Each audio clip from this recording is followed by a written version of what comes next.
In today's video, I'm going to teach you how to insert PDF in OneNote. You'll learn 2 reliable ways to bring PDFs into your notes, and when each method makes the most sense. The first method inserts your PDF as a printout, so each page becomes an image right on your note. This is ideal if you want to read, highlight, or handwrite directly on the content. The second method adds the PDF as a file attachment, placing a small clickable icon on your page. That's perfect when you just want to keep the document handy without taking up a lot of space. Let's start with the printout method. Open OneNote and navigate to the page where you want the PDF to live. This can be any page in any section of your notebook. At the top of the OneNote window, select Insert. From the options, choose File Printout. If you're on a Mac, this may appear as PDF Printout.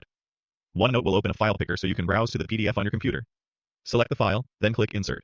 Give OneNote a moment to process. It will place each PDF page on your note as a separate image in order. You can scroll through the pages right on the canvas, type notes beside them, or switch to the draw tools to highlight and annotate.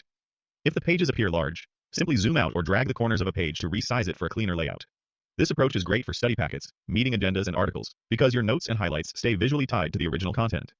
Now let's look at adding the PDF as a file attachment.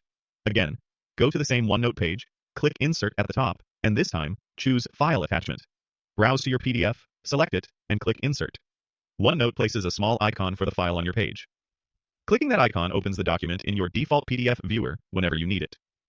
This is a tidy option for larger files, reference documents you don't need to annotate, or when you're organizing materials and want to keep your note uncluttered. You can drag the icon to position it neatly in your layout and type a short description next to it so it's easy to find later. To recap, use File Printout when you want to read and mark up the PDF directly in OneNote, and use File Attachment when you just need quick access to the file without filling the page. Both options live under the Insert tab, and both take only a few clicks. Choose the one that fits your workflow, and you'll keep your notes organized and your PDFs exactly where you need them.